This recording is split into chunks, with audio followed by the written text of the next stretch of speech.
அம்மாPonnu சேனல்லேருந்து அம்மா பேசுகிறேன். நெய் வழங்க பண்ண போகிறேன். எங்கள் சேனலுக்கு நீங்கள் புதுசுன்னா மறக்காமல் சப்ஸ்கிரைப் பண்ணுங்கள்.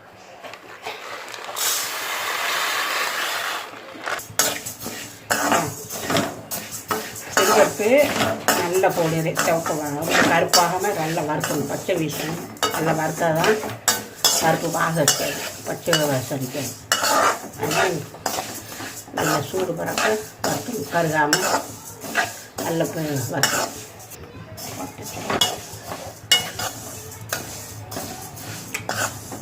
நல்லா செவக்க வறுக்கணும். கறி இருக்கக்கூடாது, இல்லை நெய் வழங்காது நாளைக்கு எதுக்குமே அந்த பச்சை வீசு போகிறதுக்காக வறுக்கும். இது நெய் வழங்காக்கு முறுக்குக்கும் போடலாம். அதனால் கொஞ்சம் வாசம் பச்சை கொலை வீசாமல் கொஞ்சம் இருக்கும். வறுத்தா தான் வாசமாக இருக்கும். அந்த பச்சை வீசாது பருப்பு புழு இருக்கும். இல்லை கொலை வீசும் பருப்பு, பச்சை பருப்பு வதக்கிக்கும். சரிம்மா, அது எப்படி வறுத்து அந்த வறுத்த கொஞ்சம் சோப்பாக வாசம் வரும். சிறுவருக்கு வாசம் வந்துடும். வறுத்தால வாசம் வரும். கொஞ்சம் நல்லா கொஞ்சம் கைட்டு நல்லா சூடு பொறுக்க சூடாக வறுக்கும். நிறைய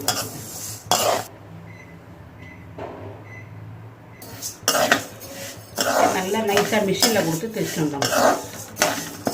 வறுத்தது போதும் இல்லைம்மா? வறுத்தது போ சோப்பாக இருக்குது. இப்போ நீங்கள் அதை மிஷினில் திரிச்சு எடுத்துக்கணுமா?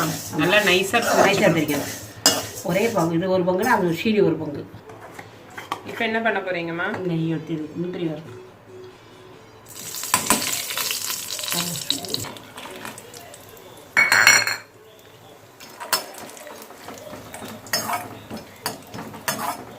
நெய்யில் முந்திரி பருப்பு வறுத்துக்கிறீங்களா? நெய்யில் முந்திரி.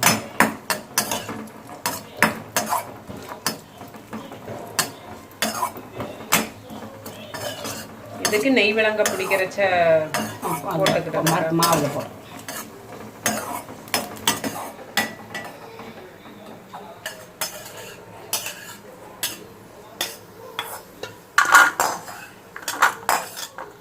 கலக்குறீங்கம்மா, கரெக்டாக வைக்கிறீங்களா? நெய் உடையாதுங்க. நெய் வழங்க அப்படி கட்டியாது. நல்லா என்னம்மா செய்கிறீங்க? இப்போ நெய் நல்லா சூடு பண்ணிவிட்டு மாவில் ஊற்றி எல்லாம் இறுக்கி பிடிக்கணும். பிடிச்சா தான் அதில் நெய்யில் வாங்க உடையாது. அது கல் போல் இருக்கும். சாப்பிட நல்லா சாஃப்டாக தானே இருக்கும். சாப்பிட நல்லா இருக்கும். இப்போ இதோட நீங்கள் என்னம்மா போட போகிறீங்க? மாவு சீவல் பண்ண பருத்த மாவை திரிச்சிட்டேன். திரிச்சிட்டு ஒரு டம்ளர் மாவு,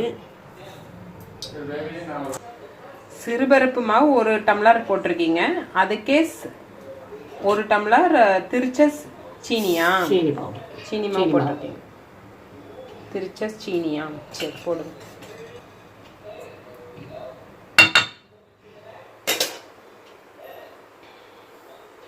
நெய் சூடு பண்ணிக்கிட்டே இருக்கீங்களா?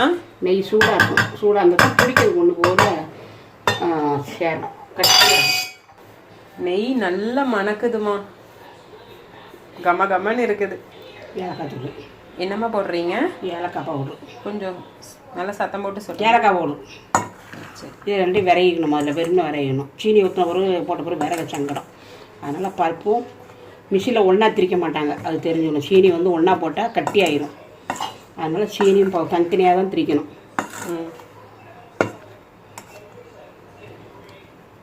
மிஷினுக்கு கொண்டு போய் தெரிஞ்சவங்க தெரியாதவங்க ஒன்றா கொண்டு போயிட்டால் சீனி இறுகிடும். ரெண்டும் ஒன்றா திரிக்க மாட்டாங்க. தனித்தனியாக தான் திரிக்கணும்.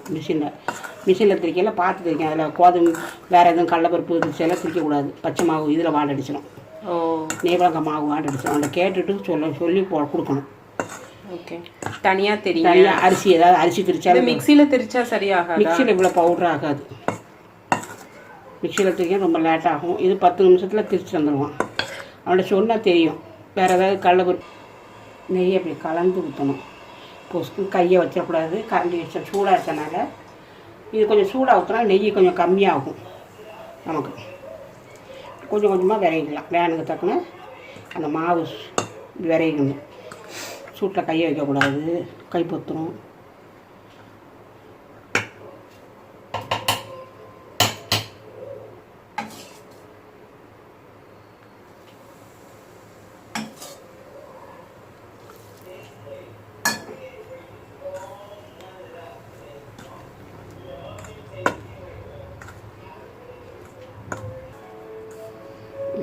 இந்த பக்கம் போகும், பிடிக்கிற பக்கம். ரொம்ப சதசதான்னு ஊற்றக்கூடாது நெய்யும். இப்படி தான் கல்லை இருத்தி இப்படி உருட்டி விட்டால் அது வாட்ட இருக்கும், உடையாமல் இருக்கும். இங்கே வைங்க என்னம்மா. நல்ல நல்ல முந்திரி பருப்பும் அதில் இருக்க வறுத்து போட்டிருக்கோம்ல, அதனால நல்ல நல்ல வருதுல்ல.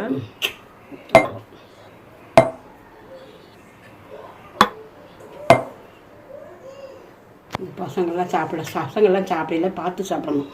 மாவாக இருக்கிறதுனால பொசுக்குன்னு வாயில் போட்டால் பிள்ளைகள் மூச்சு வாய் அடைக்கும். அதனால் மெதுவாக கடிச்சு சாப்பிடும்.